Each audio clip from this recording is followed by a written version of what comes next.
The process starts probably 2 days beforehand. We actually start soaking the slab 2 days before to make sure that it's wet enough so that there's a good bond once we start the ice process. A day before, we start planning to turn on the power plant and make sure we get the right temperature before we start the process. From there, what we can do is just before we start misting the ice, 3 coats of water, to make sure there's a nice clear coat and a bond to the ice surface that we're building. And then we begin the whiteout process, which is basically turning a concrete slab into the white surface that we see on camera. From there, what we do is we start painting the lines. We start with our blue lines, red lines, and get the real skeleton of the ring painted on. From there, we move on to corporate logos and, of course, the Sens logo. We mostly start around 6 o'clock in the morning.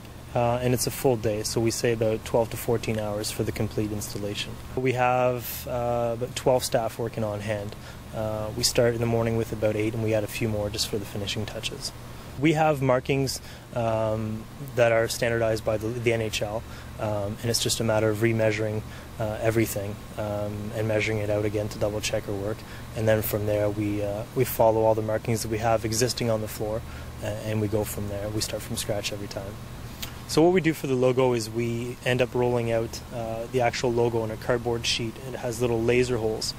And from there, what you do is you apply blue powder, and you push the blue powder around until it filters through the little holes. What you're left with after that is the actual logo. From there, you can start coloring the appropriate colors for the logo. But that's what we do for the logos themselves. The outline from start to finish, putting in the logo, will probably take us about 2 hours itself just for the logo. That's the biggest part, and we usually leave that for the last. It's just a water-based paint, and it's diluted a bit so we can get the right consistency. If it's too thick, then it just tends to clunk up. So we thin it out a bit to make sure there's a smooth consistency to it. It all depends per logo. There's usually 4 gallons per logo, depending on how many colors we have, and then again we have to dilute it. Paint-wise, it's not so much because we do dilute it, but every paint color, even if it's a different type of red, we get a different color of paint. Ideal temperature to start the slab is usually at 17 degrees Fahrenheit. We tend to aim for an inch and a quarter for practices, and an inch for gameplay. An inch during game time helps us to maintain a good ice surface for the players. So that being said, that the water freezes properly, that we have enough time to offer them a good sheet, and that the sheet looks good on a camera angle as well.